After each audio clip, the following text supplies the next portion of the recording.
Cool. We must be the only city without track signs. They're all in West Jordan. I mean South Jordan, excuse me. Well, is that what they said? Well, look at those little tracks thing. There's a track thing.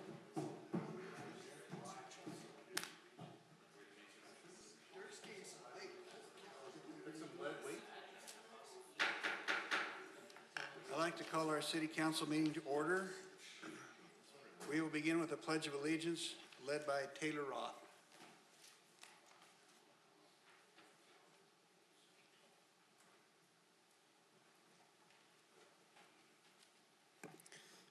Would everyone in attendance please stand and repeat the Pledge of Allegiance after me.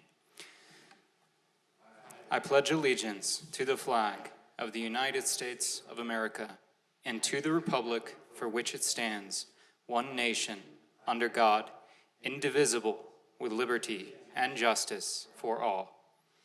Thank you.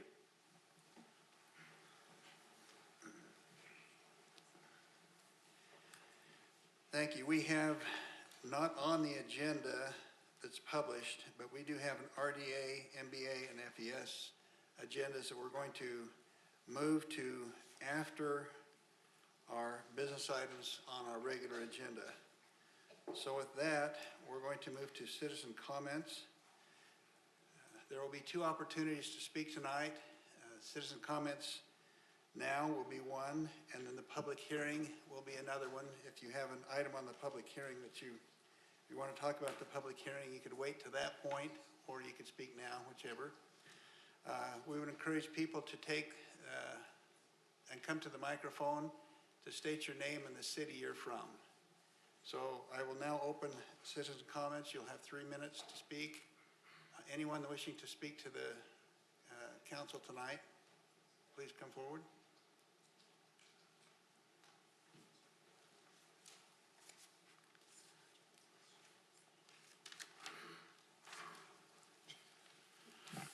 Mayor, Council, Steve Jones. I live here in West Jordan. I struggled whether to even say anything about this, but it has weighed quite heavy on my mind. April 25th, there was a letter issued by Sim Gill concerning a critical incident here in West Jordan. In part, he writes in his summation, he says, "These are all the facts that are available to us through the investigation and review of evidence presented to us, including diagrams, photos, and body-worn camera."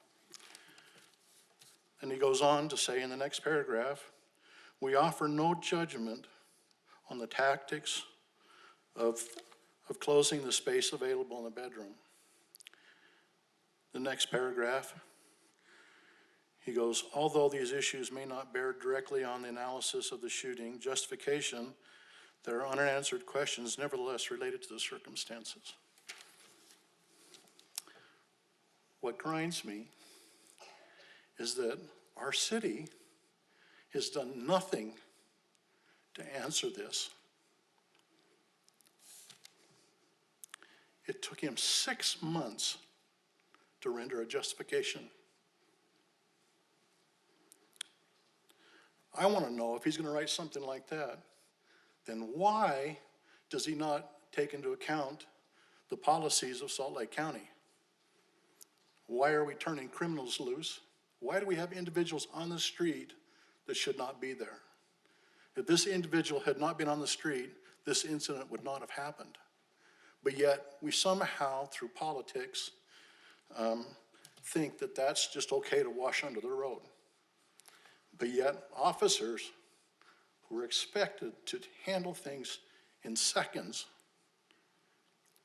as far as I'm concerned, had a letter written that took an individual 6 months to sit down and analyze the situation and then pass judgment after telling us in this letter that he wasn't doing that.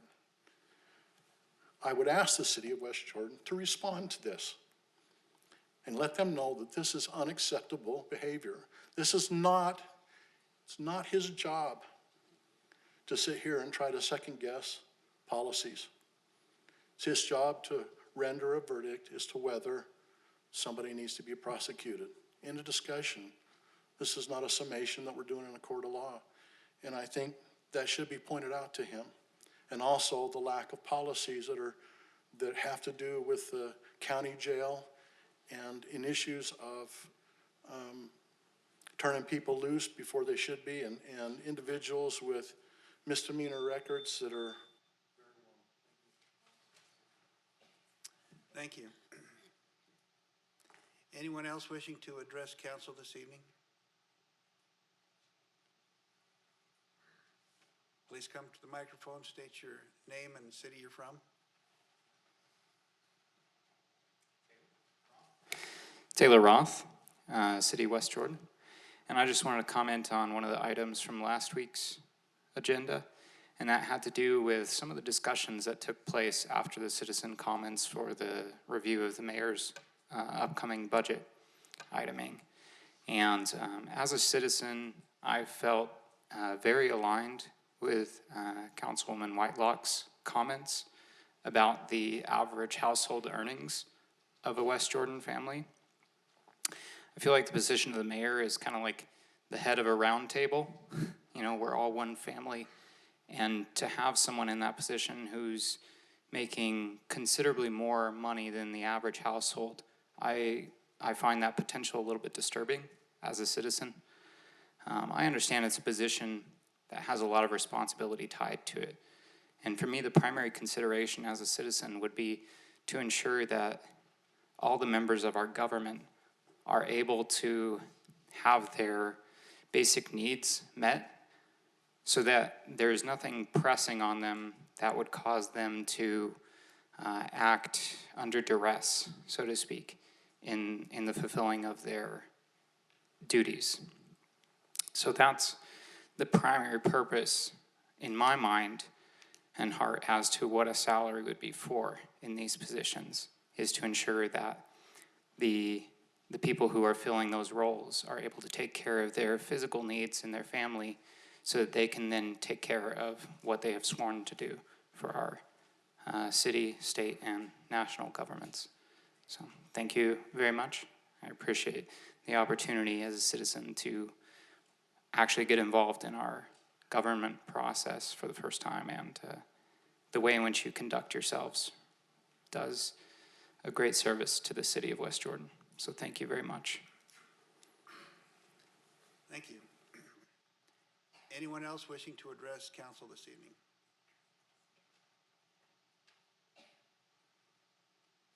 Seeing none, I will close the citizen comments and move to communications. First from our city manager and staff. I have two reports, one from our fire chief and one from our public works director. Thank you, Council and Mayor. I'll be brief, but just wanted to express on behalf of all the firefighters and their families our appreciation for your attendance at our run Saturday and your support of that. As you may or may not be aware, that's kind of a rite of passage for the new people that have been hired throughout the year, and as they run from station to station, they get their helmet tags with the numbers for each of those stations as they do so, and then they're able to sign our value statement. So it definitely says a lot to have support from the council and the mayor out there for that, and it's really good for our employees. Really appreciate it. Thank you. I especially enjoyed the breakfast. That was a good part as well. Just a couple things, Mayor and Council. Just a quick thanks to everyone that participated in Comcast Cares this past Saturday. We had a good turnout. We had 5 different areas that we conducted projects in. 320 plus volunteers. 60 trees were planted in 4 of the different projects. 50 yards of bark mulch was spread, which is quite a bit. 3 playgrounds received softball chips, which included Constitution Park, Wildflower Park, and Teton Park. There are some annual flowers planted in the cemetery in preparation for the upcoming Memorial weekend and the holiday. So I just wanted to pass my thanks on to everyone that helped us with that and participated. Secondly, city staff will be starting the demolition on the property that was purchased a month or so ago by the city. We're going to start falling trees tomorrow. After the trees are down, the construction crews will move in and start removing the structures. So that'll be first part of next week.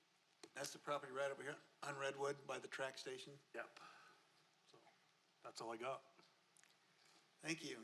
Council members that wish to speak, key up their mics. Councilmember Anderson. Thank you, Mayor. I just wanted to thank, number one, the fire department. The run on Saturday and the breakfast was wonderful, and to be able to see the firefighters and a couple friends that work for the city, and I'm appreciative of those efforts. Also to recognize some West Jordan High School students that are in the audience tonight, and glad that they are here and being civic-minded. That's wonderful to have. Couple updates. There was some comments made last night about the city watering some of our parks, and I've talked to Brian about that. And I hope that we can be mindful with what we're communicating to the residents. Even Jordan Valley Water recommends we not water before Mother's Day, and so as I know, Brian, we've talked, and appreciative of your efforts to make sure that we're doing best practices on our water cycling. Also, I talked with Bill Baranowski, and I think the lights at 78th get turned on tomorrow, or pretty close to tomorrow. I don't know how that worked. Probably, I mean, it turns on, but I don't know if it's a functioning. Is that? I can give you a quick update. The Okay. county will be out there tomorrow at 10. They'll program them, and then 3 hours later, the lights will be burning. So they'll be active tomorrow. That's good So news. maybe just put the word out, because there's always close calls when we first turn on a signal, for people to be cautious. Okay. We'll remove the bags after the light's operational, so. Thank you, Brian. And then also a couple more weeks for the railroad crossing at 70th South and 48th is what I'm told. So I'm glad to see all this progress that we're doing to help people travel. So I think that's everything. Oh, Comcast Cares, appreciate everybody that came out, the 320 volunteers to make our city look beautiful. So thank you. That's all I have, Mayor. Councilmember Whitelock. So a little bit towards what Councilmember Anderson said on the water, on the issue. I too spoke with Brian, and I appreciate his well, actually, I emailed with Dave Naylor with Brian in the loop. And I appreciate the feedback that I got. And I want to make it clear, though, that I also appreciate those that are on social media or that contact us through email or calling us to let us know, because, you know, you don't always know what's going out. Our city's a big geographic area, and we are not everywhere. And so I appreciate the citizens that get involved and say, hey, there's an issue here. Can you help us out? So, and Mr. Naylor's response was basically, maybe we made a mistake. It was a judgment call, and they made the wrong call. And I think we can all appreciate that. I certainly can. I've made lots of wrong judgment calls in my life. Maybe I do it daily, you know, especially if I'm driving. So, so thank you. I really appreciate the staff for always responding, especially Brian and his group are excellent at getting back and giving me good information. And I want to thank the fire department too, but what I want to thank them for is for not making me run, but letting me come anyway. So thank you. Councilmember Burton. Thank you, Mayor. Okay, so welcome high school people from West Jordan High School. Since that's in my district, I'd like to have y'all stand up and sing your school song now. I'm just kidding. Oh, hey, here we go. Okay, so on May 2nd, and I mentioned this last time, the Jordan River Commission was coming on a field trip out here to West Jordan, and they did, and Mayor was there, and Chuck Carver was there, and Chuck took them on a tour and showed them where the Big Bend is going to be, where the river's going to make the bend, and we have some fantastic park over there as it's going, and showed us the progress that's been happening, and review the future progress of that. After that, we went over to Riverton, where they have their ponds, and we got to see some of the mistakes that Riverton made, so that we won't make those mistakes here in West Jordan. So that was a very eventful field trip. we know what not to do and what to do to make ours even better than Riverton's. So thank you, Riverton, for your education. And then on May 2nd, I couldn't join the fire department on Saturday, so I actually joined them on Thursday, and I did a ride-along with them and got to go on a couple of calls with them and see them as they participate.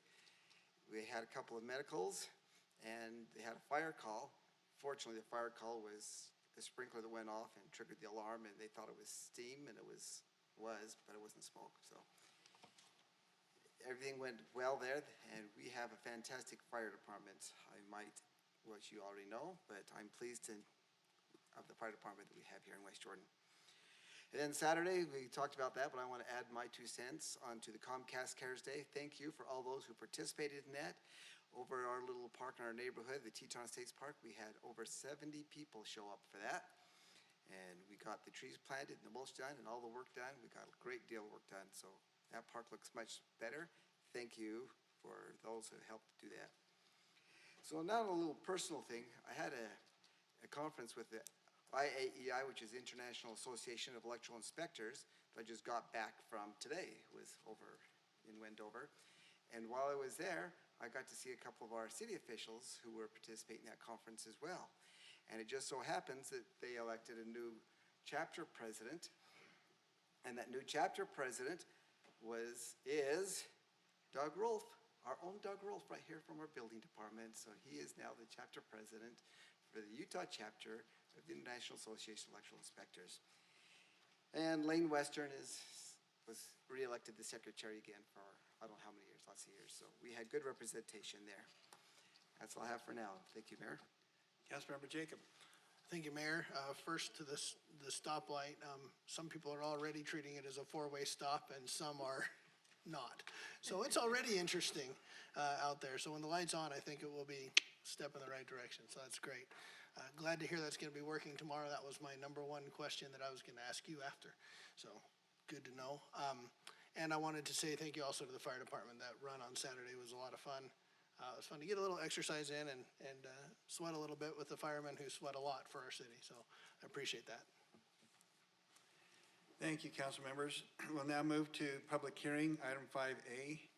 Receive public input and consider for approval resolution 19-83 regarding a waiver of fees associated with the use of Veterans Memorial Park for the Kids Circus on July 12, 2019, in an amount not to exceed $1,100. Corbin Lee. Thank you, Mayor. The Ripple Effect is a nonprofit organization. They support kids' efforts. They partner with the Community Youth for America organization, Community Foundation for America's Youth, excuse me. The kids' circus that they're proposing to put on will be in Veteran Memorial Park. The total sum waiver of this request is $600 in value. Year to date, we have waived fees of approximately $13,000 of fee waiver and $20,500 in service in lieu of fees. This fee waiver can be granted by the City Council with no impact or consideration of getting close to that 1% limit on our 1082 status. Thank you. Questions for staff? Councilmember Jacob. Thank you, Mayor. On the website, on the agenda item here, there was not a breakdown of the fees like there usually is. There wasn't a staff report or anything attached to it. I wouldn't even know what to say in a motion to approve or deny when the time comes because there's no staff report and recommended motion. Actually, I could probably fake it, but that's not my concern. I'm just wondering, what the breakdown is, what fees we're waiving. I just like that detail, and it's not on the agenda. I can help with that. I've got it on mine. Where the setup and cleaning for over 200 people is $150. Park rental large pavilion for over 200 was $300. Park rental small pavilion is $150 for a total of $600. There was a $500 refundable deposit that's not included in the cost breakdown. Okay. Thank you. I appreciate that. It's just like to see those on the staff report, guys. Yeah, I don't know why it probably wasn't on the electronic, but it was. Yeah, it's not. Seeing no more questions, I will open this item up for public hearing. Anyone wishing to address this item, please come to the microphone and state your name and city, please. From West Jordan? Do you want to try to clear up that first? Yeah, it could be that the public hearing was actually supposed to be on the last one, and it got pushed to this one. Couldn't decide what motion you were trying to give me. And so I don't know if that's why, but, did you need more of a breakdown on that, or are you good? Okay. Thank you. Cool. So we are the Ripple Effect Foundation. So we're a very new nonprofit that we kind of just a few friends that got together end of last year. And really our impact just with our friend group, social media impact, and all of that, we've been able to create some really, really huge movements that have had an awesome impact on the community. For Thanksgiving, we ended up feeding over 300 people for the Boys and Girls Club of America. Then Christmas, we sponsored the West Jordan Battered Women and Children's Shelter to be able to bring presents to all the kids. And the more projects we do, the more involved our influence on social media and our friends have been wanting to be. So our goal of this with the Kids Circus is to be able to really just get the community involved, to be able to create that ripple effect of people getting more involved and wanting to give back more to the community, just with how much reach we've had overall. Do you have anything to add? I think that's all. Thank you. Thank you. Anyone else wishing to address the council on this issue? Seeing none, I will close the public comments and come back to the council for discussion and a motion. Councilmember Lamb. Thank you, Mayor. Just real quick, I didn't see any numbers. If you could just address, what's the usual attendance to your event? Do you have a kind of a random number or an average number of people that attend the event? Just because this is gonna be our first public event, usually we're helping, volunteering at other events. Okay. This one, we are expecting 200 plus. Okay. Because it will be free to attend, and there will be, many different things, keeping kids active, allowing them to build memories and stuff with families, and we're also reaching out to like the homeless community for families that want to attend to experience things they usually probably wouldn't be able to. Perfect. With our Thanksgiving project, it was about 320 people, and so I would assume it about that same outcome. Yeah. Okay. Thank you. Thank you.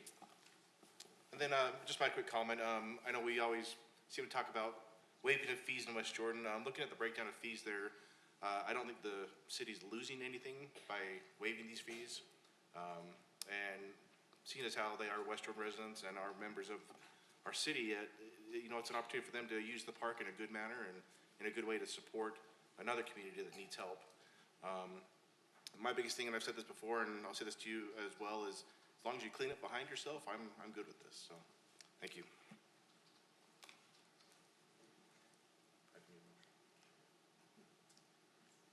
Anyone like to make a motion on this? Councilmember Anderson. I'll make a motion.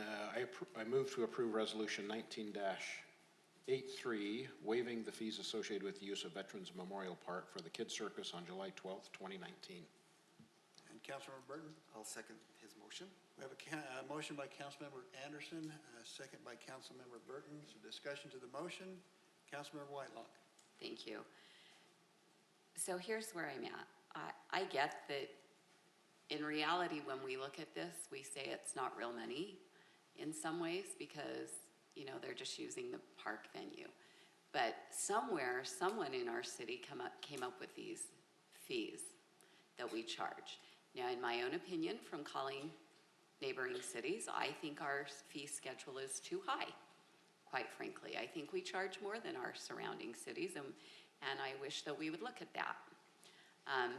That being said, $13,000 is not my money. It's the citizens' money that I'm waiving. And so once again, I think what you're doing is fantastic, but I have to vote no because it's not my money. And I take that very seriously, that it's not my money. And one day somebody else will be sitting up here, and then it will be my money because it is kind of my money because I do pay taxes as well to our city. But in this instance, I feel like it's not mine to give away. So think what you're doing is great. I support you. I think we need to look at our fees and make sure that what we're charging isn't too high. And I think we need to have a discussion on always waiving fees. Councilmember Jacob. Thank you, Mayor. Well, I'll be in support of the motion. I agree with part of what Councilmember Whitelock just said. Well, I agree with most of it. But I would like us to come up with a policy because it's kind of silly. I mean, I guess the public hearings are required, so that's why we have to do it. But by the time it gets to this point, we never say no. We literally never say no, except for Councilmember Whitelock. But I think I've said no once or twice. But we literally never say no. It's almost a formality to come here and have a public hearing. So I wonder if there's not a way to streamline this because we say the same things every time. We hear the same thing and it's a worthy cause and it's wonderful. And we say the same thing, we hear the same thing and they say the same thing and it's all great. And then we just rubber stamp it and move on. So I just wonder if there's not a way to make this a little easier, but I'll be in support of the motion. Councilmember McConaughey. Thank you, Mayor. I've actually joined Councilmember Whitelock in the past by saying no. One of the things I prefer to see is we've got two options. We've got the ability to request that the fees just outright be waived, but there's also the option to provide service in lieu of fees and show that, okay, well, here's the dollar amount of what we're asking, but here's the dollar value of what we plan to give back. So I very much prefer to see an instance where somebody's saying, we're gonna give back, not just through the event, but maybe while we're here, we'll provide a little bit of service at the park or maybe have a secondary event and do something else that's beneficial to the city as a whole. That said, this is your first time here. You haven't heard me saying that, so I'll be watching for next time around when you make the request. And that was one of the times I'd said no. With another organization, 2 times they'd been here, and I said I'd prefer to see service in lieu of fees, and the 3rd time I was done no to them. This one, first time through, I'm supportive of this and will be in favor of the motion. I did want to clarify, I think there was a number that was it 13,000 that was spoken earlier? That's how much total Okay. he was explaining has been waived so far. Okay, so on this one, I just want to highlight, I did swipe the packet from our good city recorder clerk. 300 for one pavilion rental, 150 for the other pavilion rental. If they're cleaning up after themselves, I question whether that $150 setup and cleaning fee would really apply. So I'm seeing $450 revenue that otherwise wouldn't be coming in, and I'm okay with that. So I'll be supportive, and I'll leave my comments at that. Thank you, Mayor. Councilmember Anderson. Thank you, Mayor. I'll be obviously speaking in favor of the motion, but I do agree with Councilmember Whitelock and Councilmember McConaughey that I think our policy should be more wrapped up into fees in lieu, or I'm sorry, service in lieu of fees. The reason I say that is when an event is done at the park, there's typically some of our staff that maybe have to do cleanup or, fix the lawn or, take out the garbage. There's services that we have to do as a city, and if these entities are able to provide some of those services that the city doesn't have to provide, then I see that as kind of a win-win, that the city's not expending money and we're getting the service in lieu of the fees that we would be collecting. So it's more just a comment.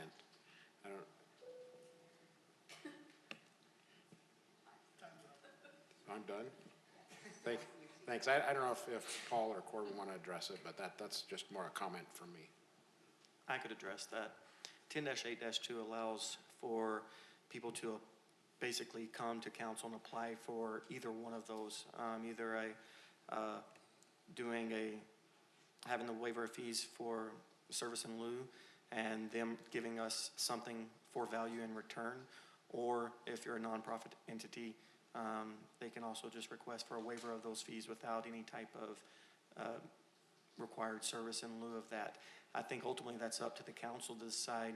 If someone comes requesting just having the fees waived, it would be up to the council to decide if they want to vote yea or nay as to that and say, if you come back with another proposal of a service in lieu, I would approve it either way, but we don't dictate which way the applicant puts their application in. They decide if they want to request waiver of fees or a service in lieu of fees, and whichever one they decide is the one that's brought before the council. Councilmember Whitelock? So, were you told that when they came to fill this out, were they told this? Did they know that they had the two options? How do I know? Like, if I just come and say, I want to use your park, can I do something to get the fees waived? What does it look like from there? Because I'm not going to be reading code, because code is a little bit fun to read. In this instance, I'm not for sure what the discussion was. I know that Lindsay, and I'm forgetting her last name right now. There we go. She's the advanced manager that's been handling these requests when they come in from the city, and she's the one who has the initial conversations with people when they come in and request. I know she's aware of it, and I know she has had those discussions in the past with other people. I don't know if, in this specific instance, if that took place or not. Okay, well, it certainly sounds like we need to ensure that that conversation's being had. Thank you. Let's vote.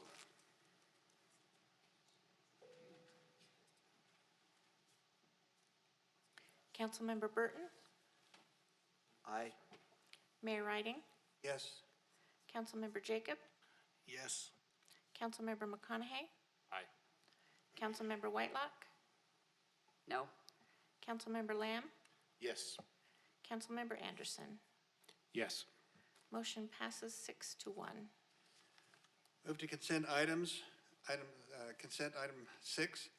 I've been asked to pull items D, E, G, and I.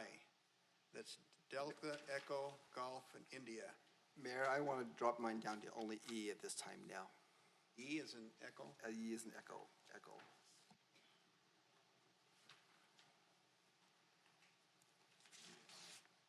So were those all you that wanted those all pulled? Oh, So I'm confused then. we're still going to pull Echo and India, E and I.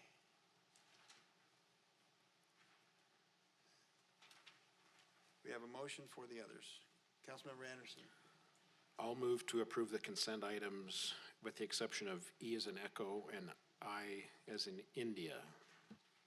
Councilmember Burton. I'll second that motion. I have a motion by Councilmember Anderson, a second by Councilmember Burton. Discussion to the motion. Councilmember Whitelock. I just want to explain, because I remember the first time I went to a meeting like this and they were doing this, I was like, what are they doing? So since how we have students here, I just want to quickly say, we get a packet, which actually in this case is found, oh, hello, Mr. DeHaan. It's also found online. And so you can go through and see what it is and see all of the information that staff gives us. And so there are things that legally we don't have to have discussions on. We can just say yes or no to. But then, as you saw, we can also pull things to have a deeper discussion. So that's what occurs, and it's a pretty big chunk of the agenda if you look at it. Thanks for tolerating me. Seeing no more discussion, let's vote. Councilmember Anderson, Yes. Councilmember Jacob, Yes. Mayor Riding, Yes. Councilmember Lamb, Yes. Councilmember Burton, Aye. Councilmember Whitelock, Yes. and Councilmember McConaughey. Aye. Motion passes 7-0. Okay, we'll go to the first item that was pulled. Item E, Echo, Councilmember Burton. Thank you, Mayor. So this is for the contract for the carnival that we have every year on the 4th of July. We've had it for 3 years now, and the previous vendor had a 3-year contract, so it's time to renew the contract or start a new contract. So that's where we are. And I was concerned because when I got the packet, it looked like we only had one vendor that gave a price on there, and I thought we should have more than one vendor because there's more than one that's involved. So Corbin was good enough to let me know that they contacted 3 vendors, and we got pricing from 2 vendors, and one of them was selected by the point system and the pricing and whatever else goes into account for that. But I still hadn't seen their proposals, so he was good enough to send me the proposals. So I've got both of them here, those I actually submitted. And I've been going through those at the start of this, but I got them just a little before the meeting started, so I haven't indulged them in a great deal. So I'm going to be okay to vote on it in accordance with the recommendation from the staff with what I've looked over there, and I'm comfortable with it after the explanation from Corbin. However, I want to make it a point that, you know, having 10 minutes to review this, and I appreciate the staff doing most of the work, and that's how it should be, so I can just, but sometimes I like to be more involved because I really care about our carnival, and there was a lot of work getting that back here, and I want to make sure we have a good carnival and it keeps happening. So if the rest of the council is comfortable with what the staff has, I'm ready to go ahead and make a vote on it. But if you want to have more time or maybe bring up in our next meeting and have time to review their proposals, then I'm happy postponing it for our next meeting. Councilmember Lamb. Thank you, Mayor. This is addressed to Corbin. We haven't had a 3-year contract before, have we? Like the others were year to year. It was my understanding that the previous one was also a 3-year contract.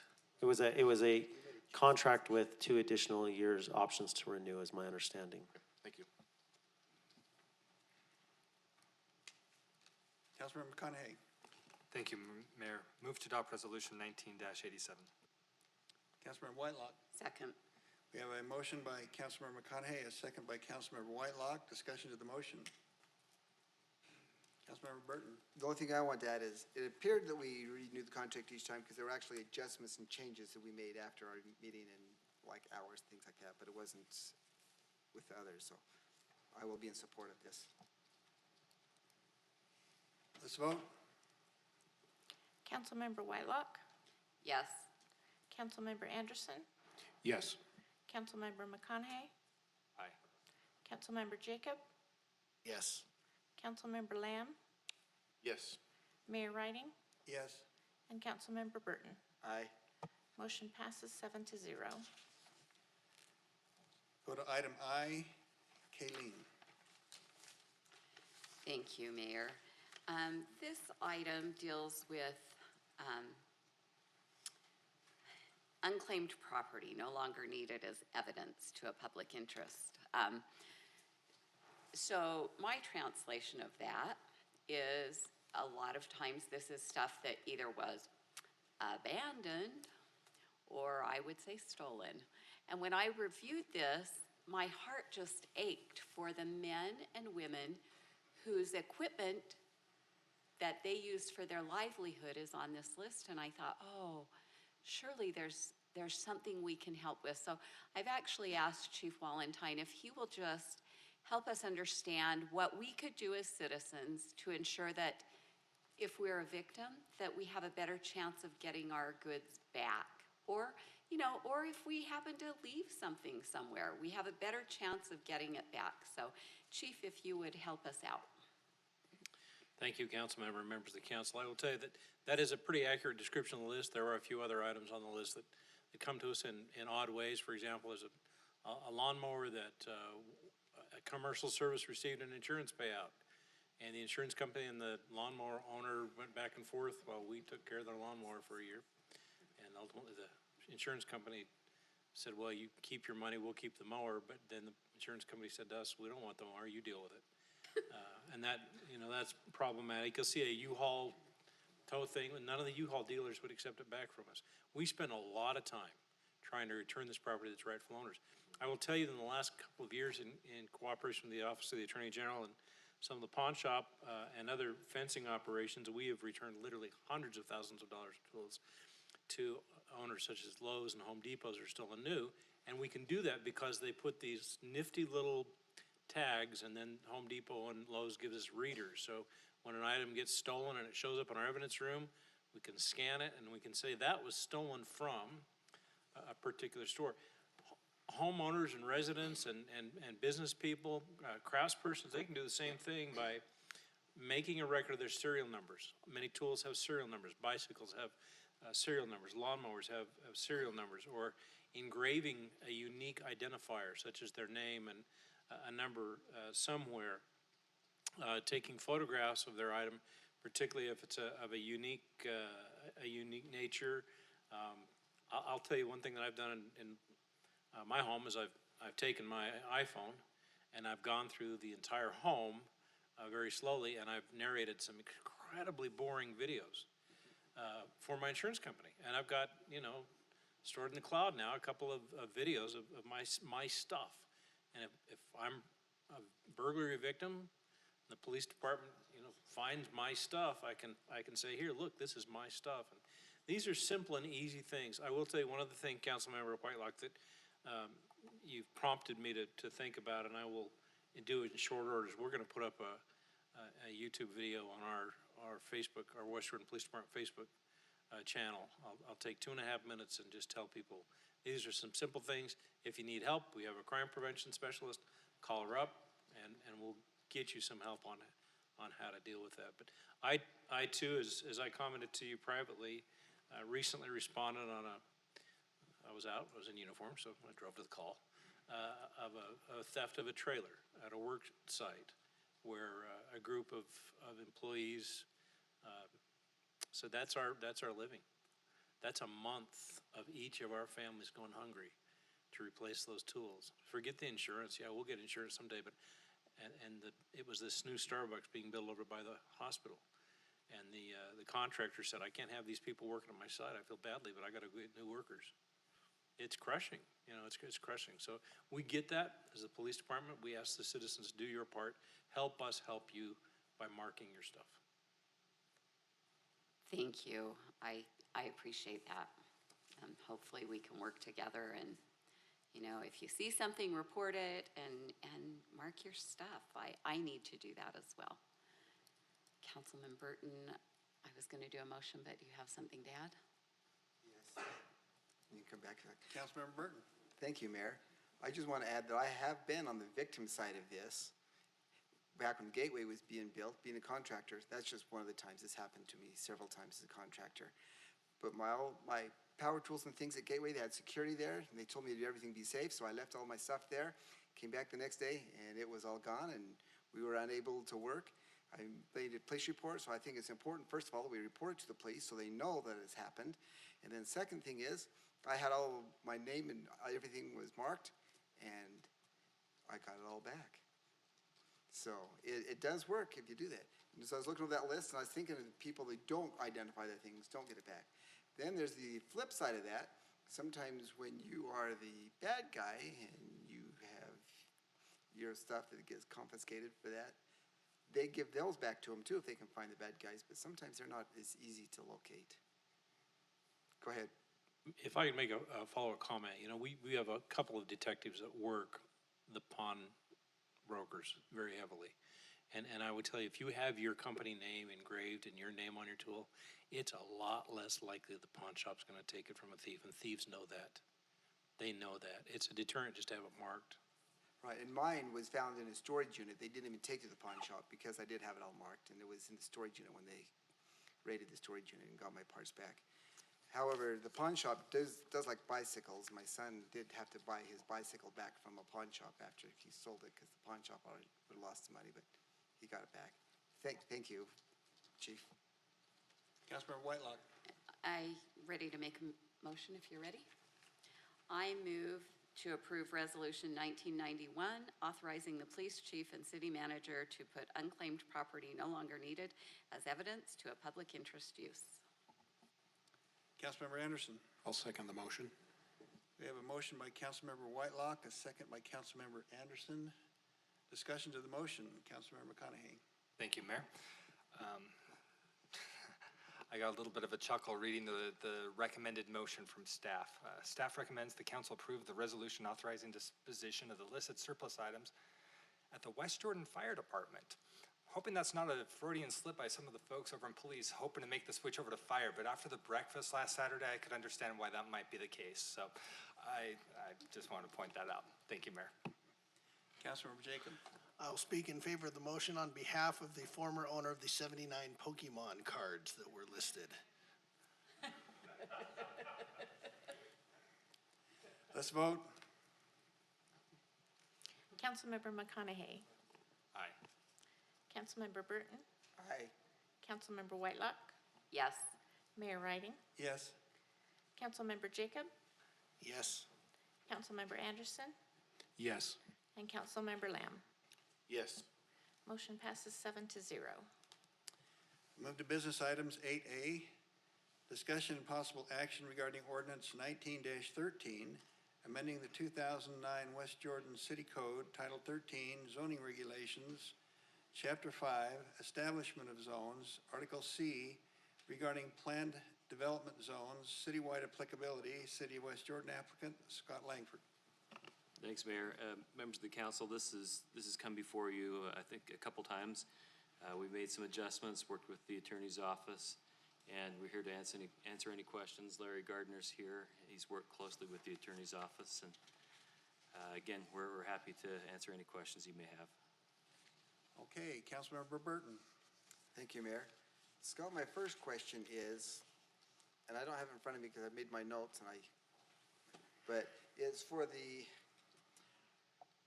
how close you can be to the property line. Seems like it was like 3B or 3D or something like that. Anyway, it says they can have 5 feet unless we adjust it less.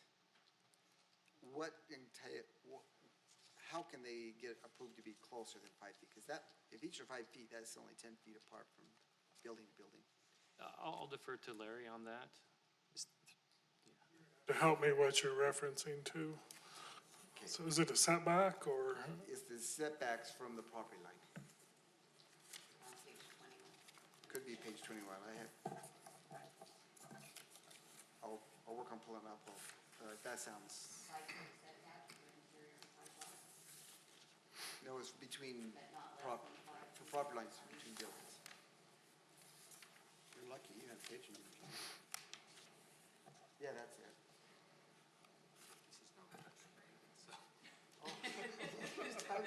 So what it says, you're referring to it being 13, 5C5, 2, 3. It says that side yard setback for interior side lots shall be a total of 13 feet, but not less than 5 feet on each side. So what that means is you can have whatever combination, the total's 13 feet, but you can't be less than 5. You can be 8 and 5, or 6 and 7, that kind of thing. So it won't ever be 10? No. Because if it's 5 on one, then it's going to be 8 on it can the never other. be 10, no. So That's the minimum. Is there a way they can get that reduced so it's less? that's 5 feet? Yes. Not without amending the ordinance. Thank you. I don't want it less. Okay. Thank you. And usually you go less than 5 feet, you run into a lot of building code issues, so.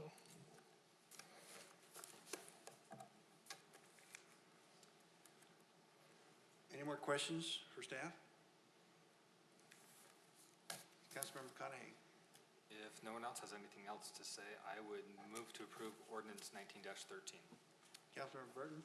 I'll second the motion. We have a motion by Councilmember McConaughey, a second by Councilmember Burton. Discussion to the motion. Seeing none, let's vote. Mayor Riding. Yes? Councilmember Whitelock. Yes. Councilmember Anderson. Yes. Councilmember Lamb. Yes. Councilmember McConaughey. Councilmember Burton. Aye. And Councilmember Jacob. Yes. Motion passes 7-0. Item 8B, discussion and possible action regarding accepting the tentative budgets for general funds, special revenue funds, capital projects funds, enterprise funds, and internal service funds for fiscal year 2019-2020. Denise Deck.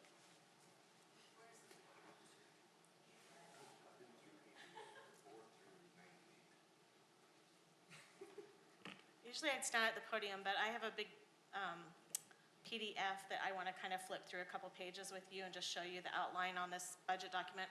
We're only going to take a couple of minutes and outline the budget document that you have in front of you so that you know how to look at it in the next few days if you want to look at it. Otherwise, we will go through this extensively in your work session when you decide when you want to do that. So if you don't mind if I just sit here. First of all, this is a meeting to accept the tentative budget, and this is a little different than you've done in the past.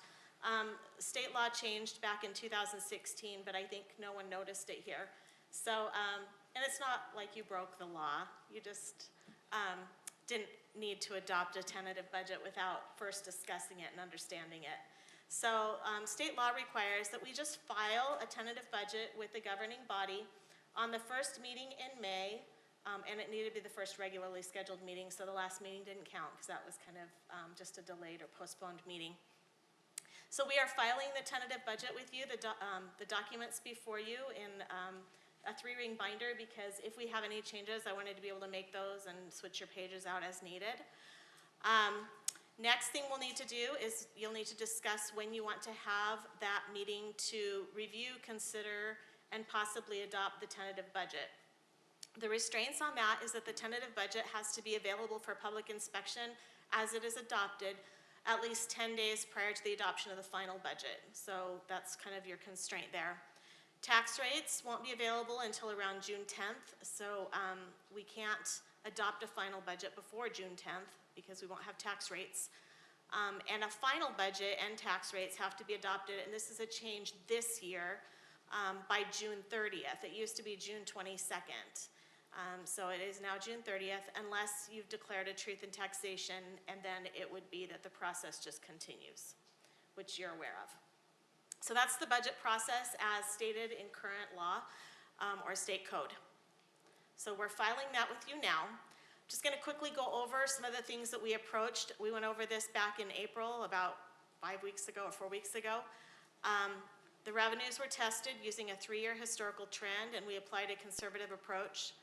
All service levels in this tentative budget are maintained. There were no cuts as far as service level goes. One-time funds were dedicated to one-time expenses. We targeted a fund balance of 20%, and I will show you in your budget book how to know what percent you've been at and where we're at in this budget. We didn't quite hit 20%, but we'll talk about that in our work session as well. And just to let you know that previous budgets have assumed budget savings, and we're changing that approach, but we knew that it would take a couple of years to be able to accomplish that. So we did work hard, and we came really close this year, but we couldn't get all the way there. So that's where we're going to start. So how do I get to my thing? Okay, we're going to look at the PDF of what you have in front of you now, the budget book, and just kind of go through it for a minute just to show you some of the highlights of what you're seeing. Thanks. All right, so, ooh, this is slow. Yeah, get me smaller. Or I guess I can do this. You have a letter of transmittal at the beginning of the budget, which is a letter from our city manager, Mr. Bricky, explaining what his goals were as he hit the budget. But on in the overview section of the budget is this budget summary. And what this does is it kind of gives you an overview of everything that's going on. So it's every fund, and then the revenues are the first column that are budgeted, expenditures, and then transfers in and out. The next set of columns, the next 3 set of columns are the beginning balance. So what we believe we're going to be at the end of this year, what the change will be in the tentative budget, and then the ending balance, so that you can see total. A lot of times you'll go to like the Utah League of Cities and Town meetings or those kinds of things, and they'll go, what's your total budget? And you're like, I don't know. This is a really quick reference, right? So you can say, you can use the revenues or the expenditures number. You can say it's close to 60 million in our general fund, but overall our total budget is about 150 million for all the funds. The next page down is our ending fund balance history. So you can kind of see where you've been over the last few years and where we're going with this new budget for all of the funds. I think that's helpful too as you start looking at this budget in detail. We had a resident and we had a council request for something similar to this chart, which is general fund revenues to services. And so what it does is it identifies a revenue and matches it to a service. So in essence, the courts take in all the fines and forfeitures. We know that 100% of courts are now funded out of fines and forfeitures. So that you can see In the fire department, they have ambulance fees for service. That makes up or brings in about 18% of the revenue needed to sustain the fire department, and 82% of our taxes sustain the rest of the fire department.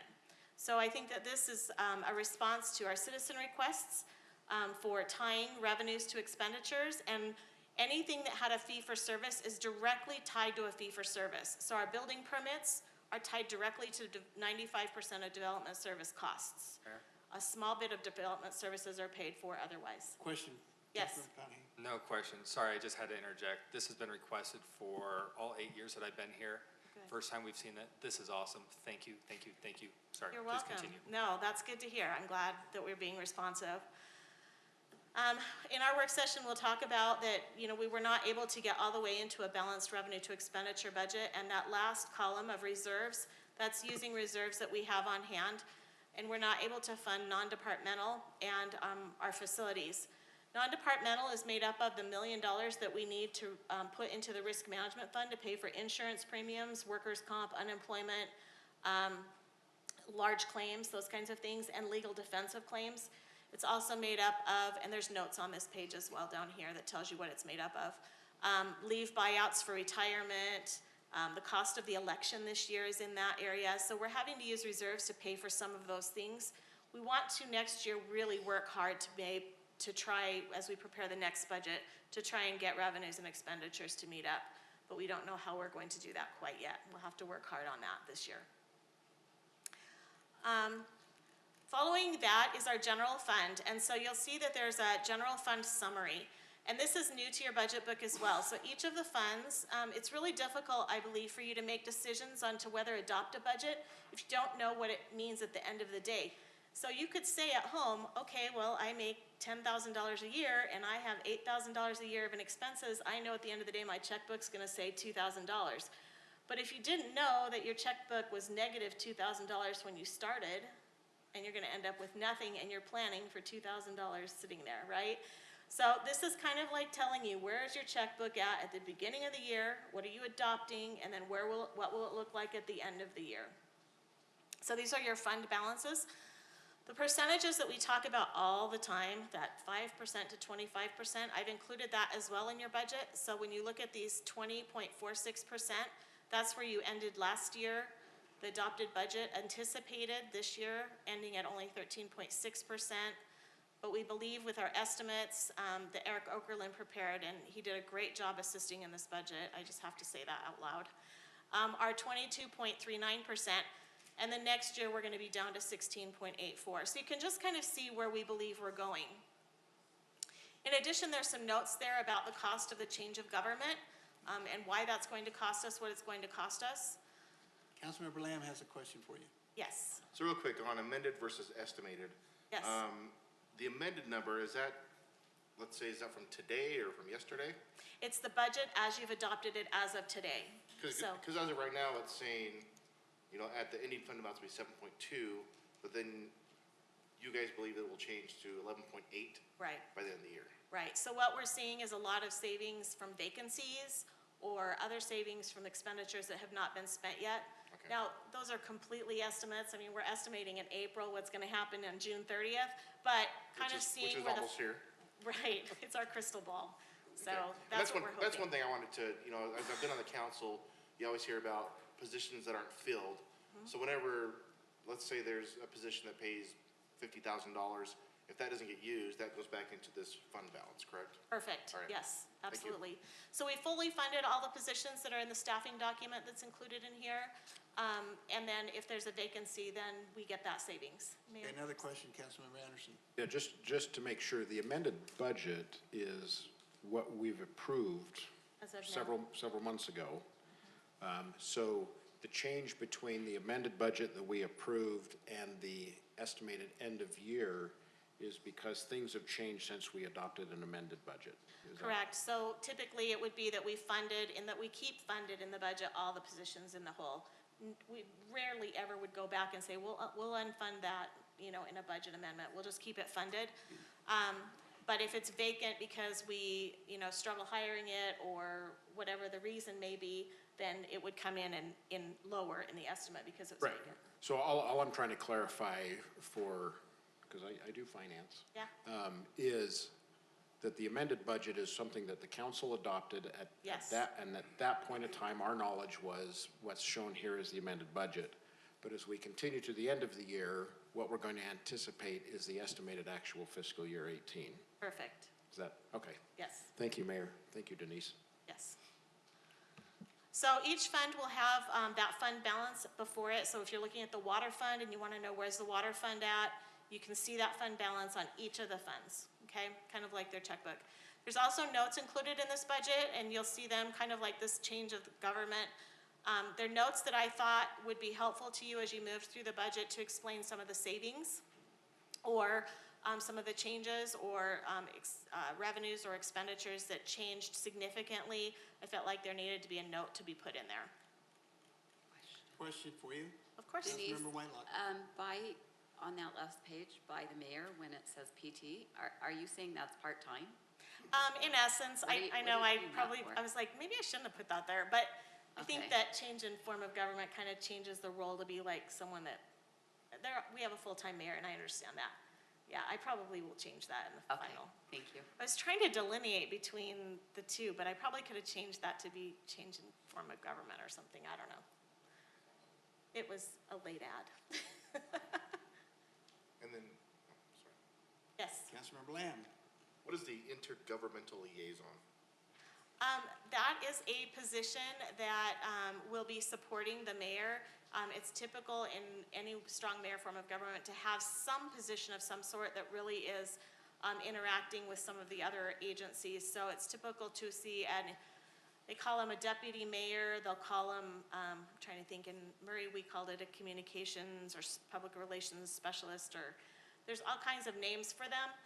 Sometimes it's an assistant mayor. There's all kinds of names that they call them. So we're just trying to get them a professional someone to support them. It's similar to your council director that will be supporting you. Okay. You'll see as well that there's a general fund summary on the next page. So that kind of just brings everything together pretty easily so that you can see them. I tried to do that whenever things were so big that you needed to just kind of get a bigger overview of them. And then the rest of the budget kind of flows from there. So each of the worksheets are similar to these. They'll have revenues, they'll have expenditures, they'll have fund balances, they'll have notes. There also will be one last note before I kind of close. There's some information and charts to help you understand the budget, and we'll go over these a little more in your work session. But I wanted to get to, really quickly, one of the budget department documents. So let's just use the city council one. So this is a department in the general fund. You'll see this budget at the top of every budget has a staffing level. So it will tell you how many full-time and how many part-time are included in the personnel budget, and what their grades are and what the hourly rate is. And so for staffing, this is gonna show, because it's the city council, the current staffing level and then what it will be after January 1st. You'll see the budget's broken out into personnel, so you can see each of the personnel lines and how it's changed. Operations, and then shared service allocations, which means the council gets some credit for working for all of the utilities. So we transfer some of the council's cost over to the utility funds because they should be representative of the work you do for other funds, okay? And then you'll see a total. After the budget, you'll see the notes, as I discussed before, and then you'll see the justifications. And so this one's a little small. A lot of times the departments are a lot bigger, but you'll see how we budgeted each of those lines so that you can, if you have questions about, well, why is that so high or why is that so low, go to this justifications area and you should be able to see the exact detail. And that's about it for an overview of your budget document. I'm excited to share all the details and how we came up with them and what our plans are. 5-year plans are included between each of the utility funds and your capital funds, so that you can see where they are planning to go. There's, at the end of the document is an appendix that includes, I think Council McConaughey asked for this, a long-term debt schedule of every single solitary bond available and all vehicle leases as well, so you can see where those are and when they're paid in full. What else is in the appendix? Oh, and also in the appendix is all of the requests for expansions in service. It's a pretty big, long list because we asked the departments to come to the table with everything that they need, and they did. We weren't able to fund the majority of them because we're just trying to get this budget balanced at this point. We funded, I think, 2 or 3 items, which you'll see in the budget and we'll discuss. But you can see, these are the needs of the departments. Councilmember Burton has a question.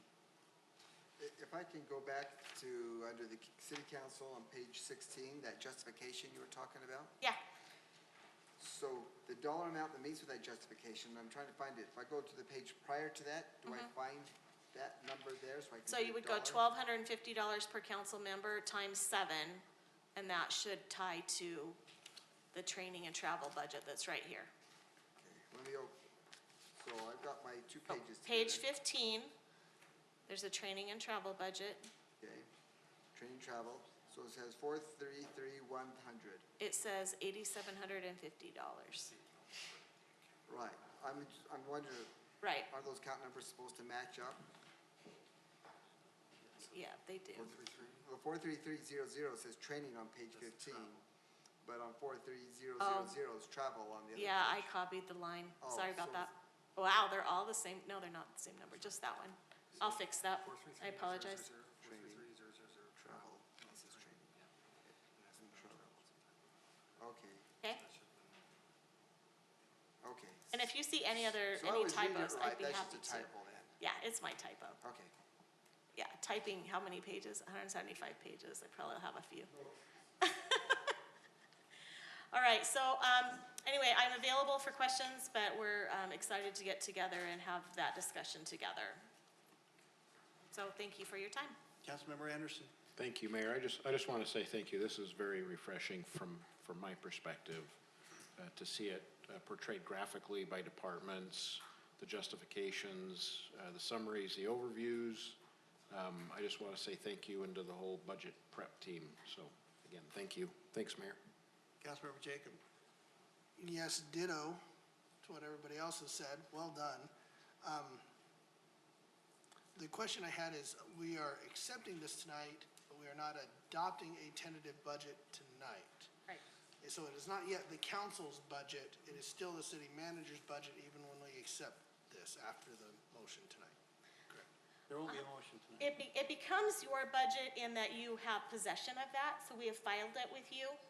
You've taken possession of that, but it does not become your adopted tentative budget until that adoption meeting, so you're correct. Gotcha. So this is, accepting this tonight does not make this the fallback budget like it does when you adopt It it? does not, Gotcha. nope. Okay. Yeah. Appreciate that. Thank you. Councilmember Whitelock. So I also want to just thank you for the time that you and your staff have put in. As you can tell, we're very grateful, and it will make our job better. We'll do a better job because we have better data. But one thing you keep saying is when we decide on a date, Corbin, listen up, because I kind of thought I got an email that said we had a date of May 15th. So what am I missing, guys? Are we not meeting May 15th for this budget discussion? On your agenda for later tonight is to discuss that date. I took the survey of the council. May 15th was the highest rated survey response. However, the council as a body makes the final decision. I neglected to have the council discuss that at the last meeting to set that date.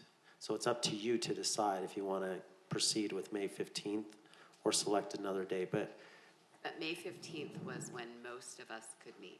correct. Thank you. Thank you, and I too want to express my thanks to Denise and her staff.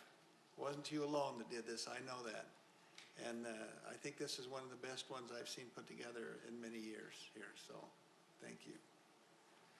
With that, we're going to suspend the city council for the time being and move to the redevelopment agency, and I will call that meeting to order.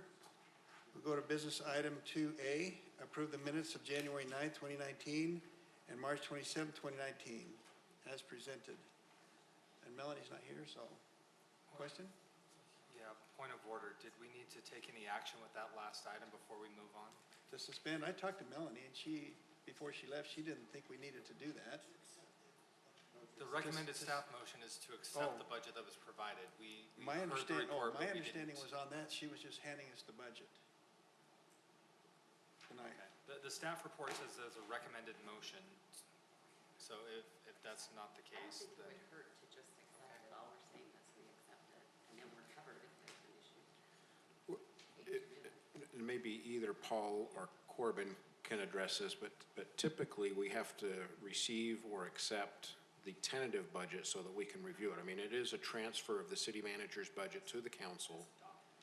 Well, adopting is June, but where I work, which is dealing with the public budget, we're having a board meeting in May, and we're going to, the board's going to receive the budget I've prepared. So It wouldn't hurt if you did a resolution just to accept the budget, to acknowledge that the budget was delivered to you on the first regularly scheduled meeting in May, but do not adopt the tentative budget yet. Yeah, we need to have a public hearing to adopt the tentative budget. Does that require a vote or just an aye? Everybody in favor, or do we need to have a special vote? I don't think the statute specifies that it requires either one. It does say that, you know, we're required to file that with you by that date, and if you formally accept that as being filed and recognize that it's been filed, I think that would be appropriate, but I don't know if it's necessarily specifically required. Councilmember McConaughey, did you want to? So if we don't have to have a motion, I would suggest that in the future, we don't have a recommended motion in the staff report. Here, where it's clear language drawn out saying this is the recommended motion, if that's not needed, let's have something clearly stating that no motion is needed. We have other items that say that. So I was just a little thrown off seeing, here's the recommended motion, but if we've got folks saying it's not needed, I'll And I guess I didn't see that on the agenda. It just said discussion of possible action. The electronic version. So, Councilmember, what, are you? I'm just gonna make a motion. I'm just gonna move that we accept the tentative budget as presented by Ms. Steck. Councilmember Jacob? I will second happily. We have a motion and a second. Any discussion of that motion? All in favor, say aye. Aye. Any opposed? Ayes have it. Okay, we'll now move on to the RDA, Redevelopment Agency meeting. Business item 2A, approve the minutes of January 9th.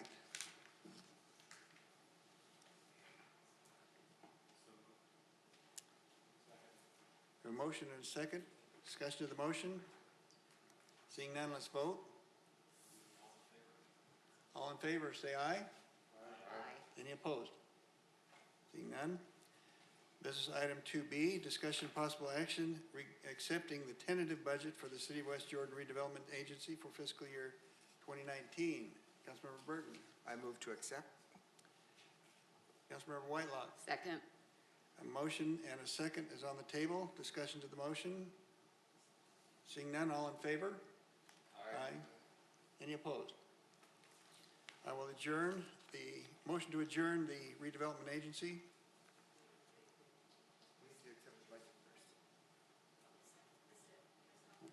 We just did.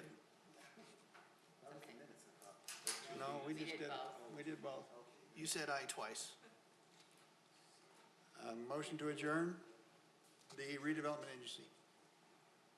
And Councilmember Whitelock I move we adjourn. and Councilmember McConaughey. Second? We have a motion and a second to adjourn. All in favor, say aye. Aye. Any opposed? We will move to the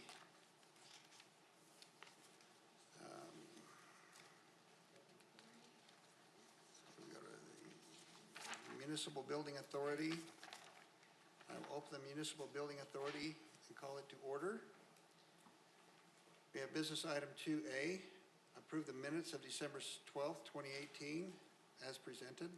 Councilmember McConaughey, So moved. Councilmember Land. Second. We have a motion and a second. Discussion to the motion. Seeing none, all in favor? Aye. Any opposed? 2B, discussion and possible action regarding the acceptance of the tentative budget for the City of West Jordan Municipal Building Authority for fiscal year 2019-2020. Councilmember McConaughey, Move to approve the tentative, or move to accept the tentative budget for the Municipal Building Authority. Councilmember Burton. Second the motion? We have a motion and a second on the table.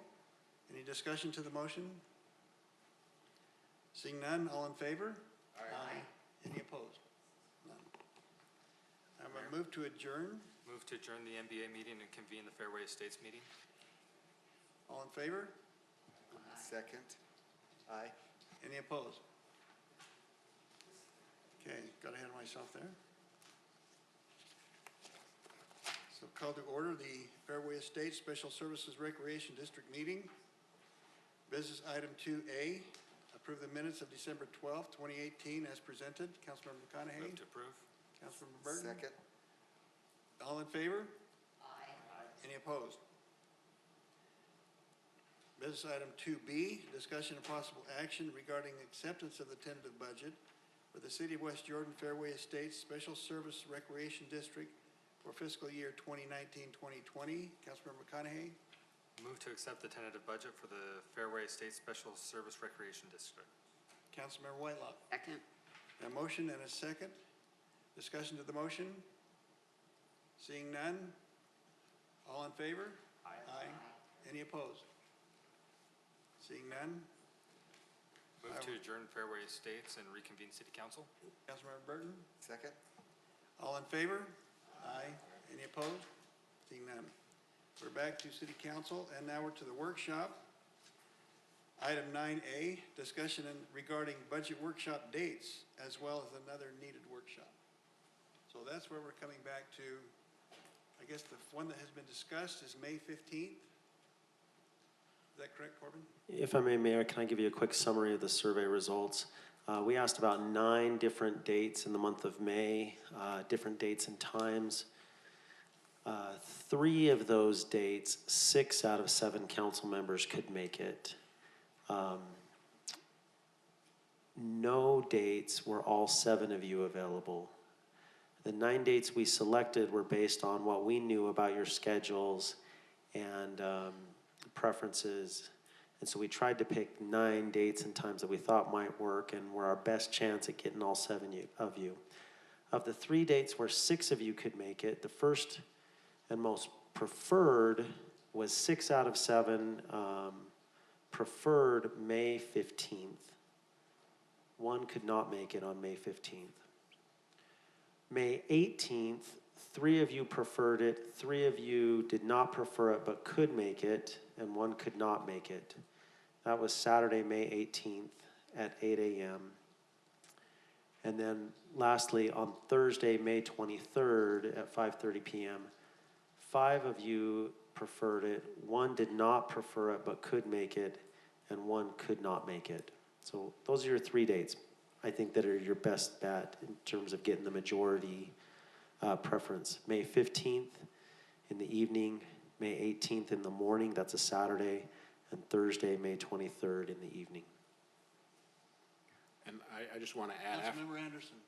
Thank you. Thank you, Mayor. We're all out of sync. The 15th is now going to be a conflict for me, so I'm going to. Did you say is not? It or is not. now? The 15th will not work for me now. I had originally submitted that it would. So there's 2 that cannot meet on the 15th. Now, let me just say too, Jamie, make sure all the mics are open on this workshop. We're not, okay. And the 18th will no longer work for me because my mother-in-law died and that's her funeral. So that day's not going to work for me. So that leaves the 23rd that 6 of us are available. On the 23rd, I am the one that's not available on that day. I was going to be on the Salmon River. But if everyone else could do it but me, maybe I'll just go up late. The Salmon River is whitewater rafting, and it's fantastic this year with all the snow that we got, and it's going to be spectacular. I'm sure you can participate electronically. And it's my, Well, with my children. it sounds like, it sounds like the 23rd is going to be the best. It's a Thursday evening. For at least 6 of us. So, just a random thought, I know our clerk puts up with a lot from us. Maybe we send the clerk on that instead of Councilmember Burton.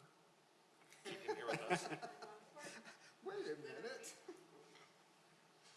If any of you have been on the Salmon River, you know what I'm talking about. If you haven't, it does circles around the Snake River. Well, let me just ask this, and all in favor of meeting on the 23rd, please raise your hand. Can you tell me what time on the 23rd you're meeting? Is it nighttime? The date we pulled was beginning at 5:30 PM. Okay. We do it in the morning, 5:30 a.m. Everyone's available that time, right? Let's do it 3 a.m. Everybody's Okay, available. then that's good. I'll probably be there closer to 6 or 6:15, but I'll be there. I can make it. Okay, all those that can meet on the 23rd and are okay with that, raise your hand. Okay, so I'm not okay with it, but I'll make it work. that's it. Thank you, Dirk, for accommodating whatever you can. So the 23rd is the date. Okay, we'll plan on that. At 5:30? 5:30 was what's on the schedule. What I would recommend, this is going to be a 4-hour, very exciting budget discussion. With refreshments I recommend we feed you at 5:30 and start reviewing the budget at 6. I'll eat the leftovers, sounds good. Personally, I'd rather not have a full meal, just like refreshments. We're going to give you turkey. We're hoping you fall asleep about 3 hours in, because that's when we get to the meat of it. If it's 5:30, I don't really think you need to feed us, but that's just me. You don't need to feed Councilmember Whitelock. Yeah, you don't need to feed me. I'll eat hers. Okay, item 9B, we discussed the overlay zone. Scott, is there any need for a discussion tonight? Because we've talked about it in the planning commission. I know that the planning department's working on it. Eventually, it'll come to planning commission and then to council again. So there's no need for discussion tonight, right? No, we appreciate everybody's feedback at our last meeting, so we're moving ahead. Thank you. Mayor, can we also, I know it's not here, but this is just scheduling a date to meet. Can we also lock down the workshop for the code? Corbin, do you want to? We're in a workshop, Because so. summer's going to get busy. Give me 1 second to look at the survey results for the preferential Well, you dates sent out the for the city 25th, code. but I think, yeah, the 25th was the one date, I believe, that worked for all 7 of you. Let me double check here.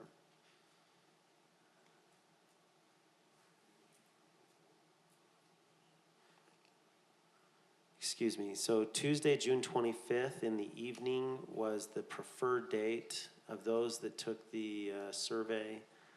We had 6 of the 7 of you take the survey. That was the preferred date for 5 of the 6 and could work for 1. So that was the best date of everyone who responded, June 25th. That's a Tuesday evening.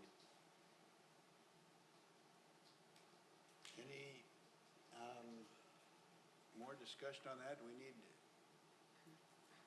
did anybody have an objection to June 25th? Let me just say that. Hold on 2 seconds here, June 25th. Is that the Tuesday one?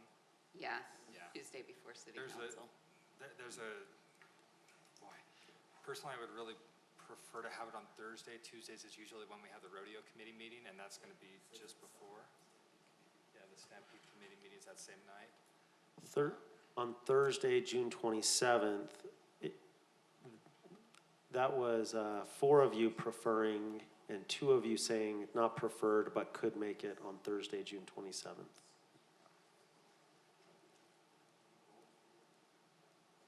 On the 27th? But it's a code, the code will be presented before that to be reviewed anyway. Yeah, We'll be discussing it. let me explain our intentions. What we're going for with the code is we'd like to email you the proposed amended code for the chapters that really get into the meat of the change in the form of government. show you our proposed amendments, receive back your commentary on those proposed amendments after a week or two, and then send you again a summary of those amendments with every council member's written commentary, so that when we meet together on the 25th or the 27th, you've seen the amendments and you've also had time in advance to see comments and thoughts on the amendments from each other, so that we're clicking as soon as we hit the 25th. You're familiar with it and you've seen how each other feels about it. Well, with being that close to the rodeo and Councilmember McConaughey's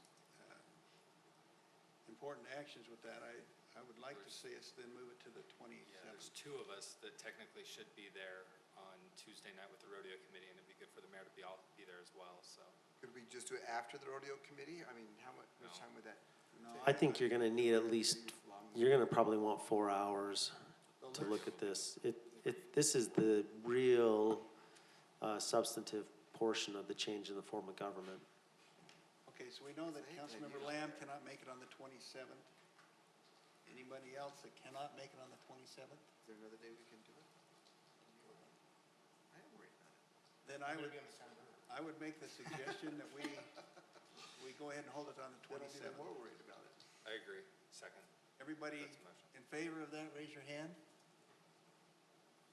Okay. Okay, thank you. Will that help you, Katie? Thank you.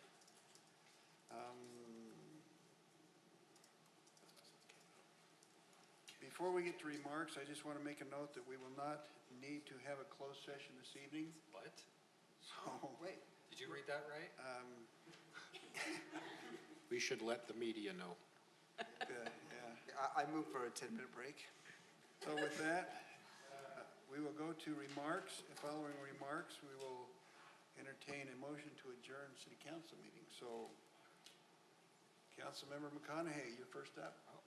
My mic was still open. My remark was going to be anybody who takes more than 2 minutes should, never mind, I probably shouldn't say publicly.